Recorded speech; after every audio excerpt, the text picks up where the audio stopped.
In a tranquil corner of a world often consumed by ceaseless activity, a quiet moment unfolds, offered as a balm for weary spirits. Hoai Ca and Hung, anchors in this serene haven, extend a heartfelt greeting to all who venture into their peaceful domain.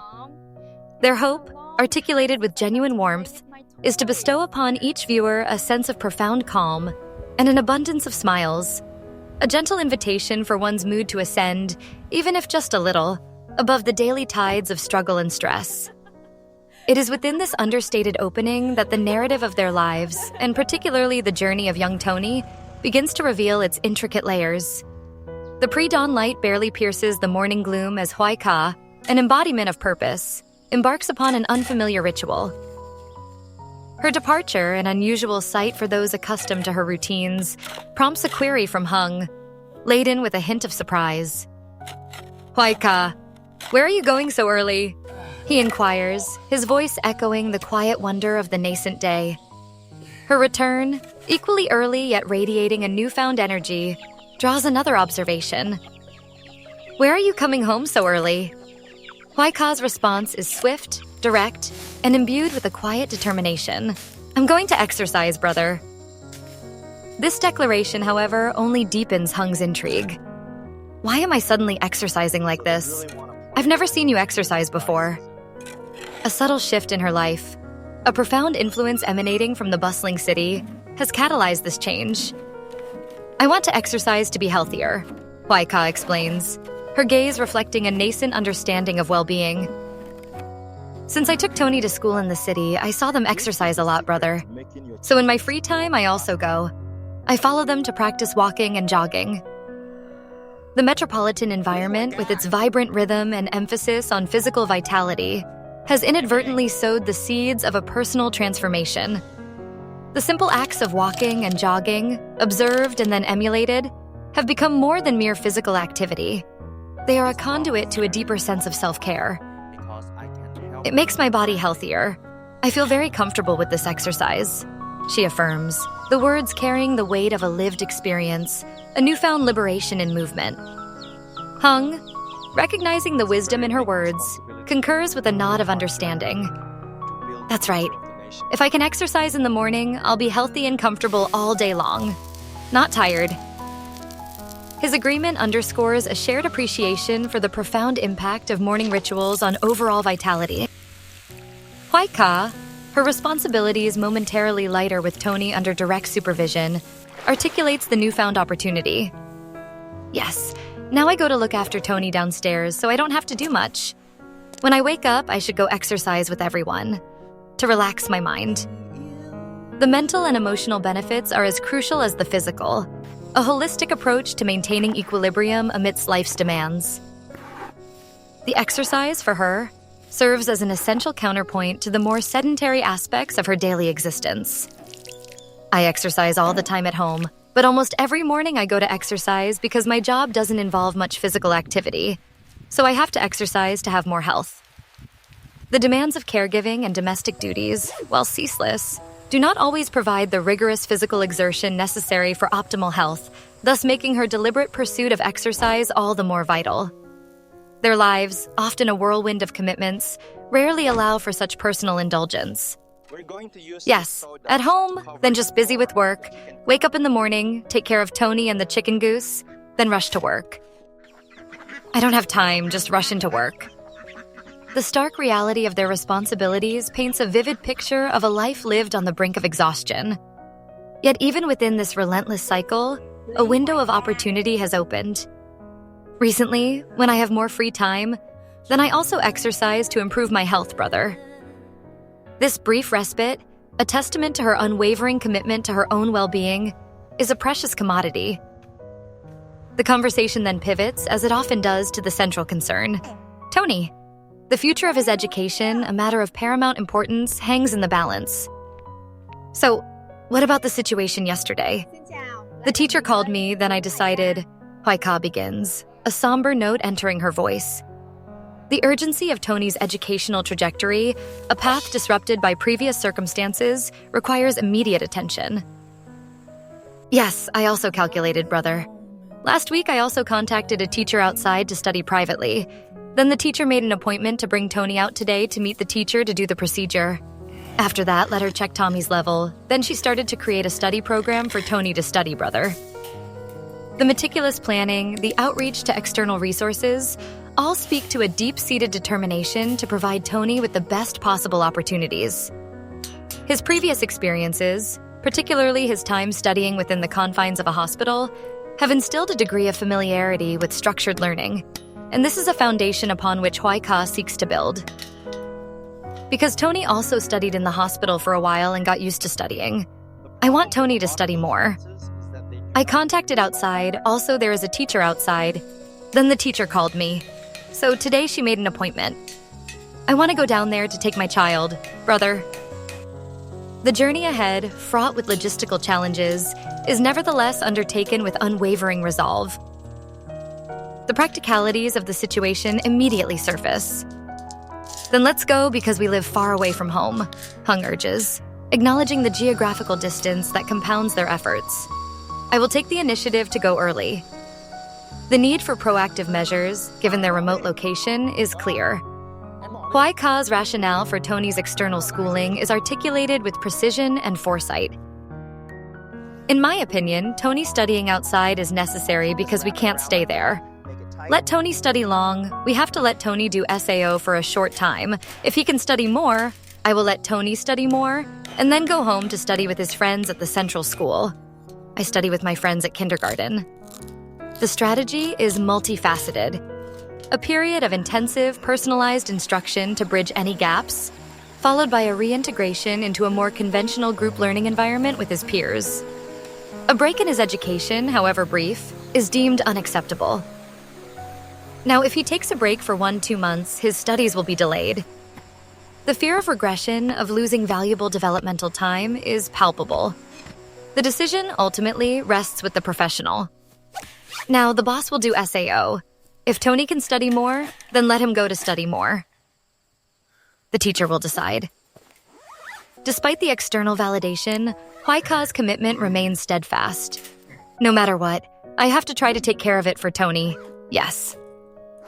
Her dedication to her child's well-being is an unshakable force.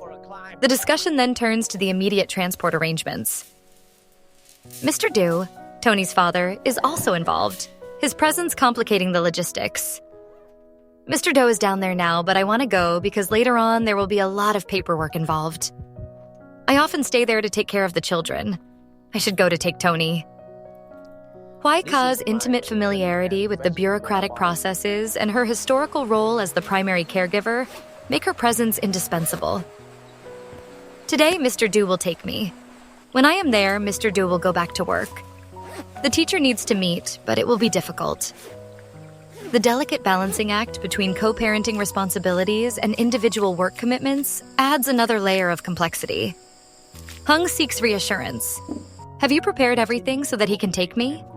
Hoai Ca affirms her readiness, though an urgent domestic task briefly diverts her attention. Yes, I have prepared everything, but I want to fence off this chicken coop before going. Mom asked someone to remove the fence so the excavator can do it.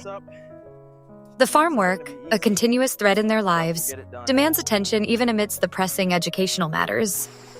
For convenience, now I want to finish the fence and go, otherwise the chickens will keep going out for a few days. I won't be there. At home, I'm not at ease. And if there's no goods coming in at night, I'm also scared, brother. The practical concerns of farm management, of securing their livelihood, weigh heavily on her mind, creating an undercurrent of anxiety. Hung, ever the pragmatist, offers a solution that balances their individual needs. How about this? Let me take you there and then I'll come back. You'll help me. However, the teacher's schedule presents a challenge. Now the teacher has an appointment in the morning. If I go down, it's almost noon. I have to arrange a time to meet her. After work, how can I meet her? The constraints of time and distance loom large. Hoai Ca, however, has already formulated an alternative, a solution born of necessity and self-reliance. Yes, the teacher has an appointment at 10 a.m., but you don't have to take me anywhere. You should stay home and work because there's a bus about to leave. Her resourcefulness shines through, opting for public transport to alleviate Hung's burden. When we get there, it's just around the time the teacher scheduled. I can take the bus too. The bus journey itself is meticulously calculated. The bus that passes here is 8 km, right? Hung clarifies. Yes, 8 km is the trip from here to there. It's more than 40 kilometers, so it's about an hour. They're going and picking up and dropping off passengers, so it's about an hour and a half. 9:30 is just around the time to meet the teacher. The precise timing, accounting for rural travel realities, ensures their punctual arrival. I'll go in and make arrangements to go on time. The determination to adhere to the schedule is evident. Beyond the logistics, the weather adds another layer of difficulty. Yes, with this weather, I don't want you to take me anywhere because it's raining a little bit. It's very difficult to ride a motorbike. The image of a treacherous, rain-slicked road immediately conjures concerns for safety. I'll take the bus, it's less rainy, and when we get there, Tony and I will go to the hospital. The decision is not merely about convenience, but about prioritizing the well-being of both Hoai Ca and Tony. If you take me, we'll have to go back. It's very difficult. It's okay, but that's okay. The pragmatic advantages of the bus, particularly in inclement weather, are undeniable. Conceding to her reasoned arguments, Hung acquiesces. If you say that, then I won't go anymore. You stay home and help me fence this off. For safety, then I'll go to work.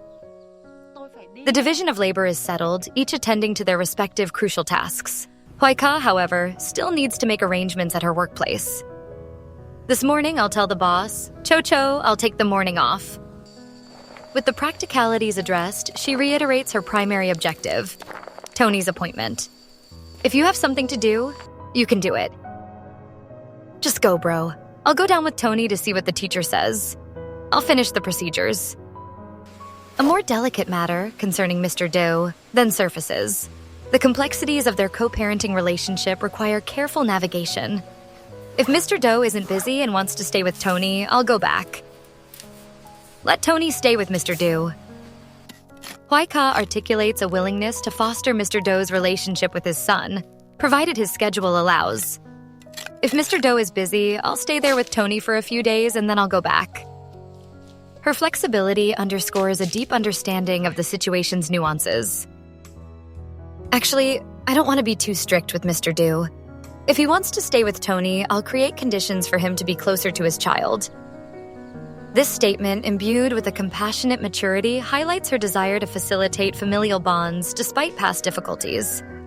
Hung reinforces this sentiment, urging empathy and understanding. It's beautiful. So Yeah, it's up to me to arrange it. I'll just arrange it. It's reasonable. Do is also a father and has the right to care for his child. He shouldn't be strict. Even though SAO, Do already knows his mistake with you and your child. Do wants to take care of Tony, so just pay attention to what he says. Don't be too strict. The advice serves as a reminder of the importance of forgiveness and the opportunity for healing within their fractured family dynamic. With the decision made, Hoai Ca moves with renewed urgency. Okay, I'll go in and get my things or I'll be late. It's almost 8 o'clock. The clock, a relentless taskmaster, dictates her pace. Practical provisions for Tony's journey are also considered. Yes, I'll bring eggs and bananas. Yes, Tony likes to eat bananas. Too. A mother's innate concern for her child's comfort and nourishment is evident. Bro, I'll take some eggs for Tony to eat for breakfast. We can bring eggs from the house, it's safer. Our chickens are free range, so it's better than eating eggs from the farm. The simple act of packing homegrown eggs speaks volumes about their commitment to health and self-sufficiency, offering a small but significant assurance amidst the uncertainties of the day. The moment of departure, though tinged with the usual anxieties of travel, is also infused with a quiet resolve. Go, go, go, let's take care of our health soon, Hung encourages, his words a blend of practicality and emotional support. Try hard. Both of us, try a little longer. When Tony comes home, it will be less difficult. His observation encapsulates the long-term vision, that these immediate struggles, these temporary separations and efforts, are investments in a future where their family unit can function with greater ease and stability. Yes, go, teacher. Say hello to Tony, teacher. The farewell, brief but meaningful, concludes this chapter of planning and preparation, paving the way for Tony's educational journey. Hours later, the scene shifts dramatically to a classroom, a vibrant space where learning and discovery intertwine. Tony, having successfully navigated the journey, is now immersed in his first formal lesson with the teacher. The atmosphere is warm, welcoming, and designed to engage the young mind. Hold on. Welcome, Tony, to the first lesson today. We will explore toys together. Say hello to Mom. Let's go to school, that's right. Teacher, say hello to Tony. That's right. The teacher's gentle introduction eases Tony into the new environment, connecting his present experience with the familiar comfort of his mother's presence. The lesson begins with an interactive puzzle, a foundational activity to assess and stimulate cognitive development. Today, we will play a puzzle together to see what shapes we know. The teacher's voice is encouraging, her movements precise as she presents the task. Teacher, take. The engagement deepens as the focus shifts to a specific category. Let Tony see what we have. Let's go together to the means of transport, that's right. A puzzle featuring various vehicles is laid out, designed to capture Tony's attention and introduce him to the concept of categorization. The teacher guides him with prompts, encouraging his active participation. Please, Shin. Open. Let me open. Let me open. Open. Let me open. Open. Her words, a playful invitation to explore, create a sense of anticipation. As pieces are revealed, the learning process begins. Let me see what I have. I have a car. Shin. Where is the car? That's right. Cheers, where is the car? That's right. Cheers, continue. I have a car. Great job. Each correct identification is met with enthusiastic praise, reinforcing Tony's efforts and building his confidence. The repetitive nature of the task, though simple, is crucial for reinforcement and recognition. The process continues, steadily, until the entire tableau of vehicles is assembled. Train, come in. Cheers, Tony. You have completed the means of transport table now. The culmination of this segment is a small victory, a testament to Tony's growing ability to identify and categorize. Give me the car. That's right. Let me do it. Convenient transportation, then put it away.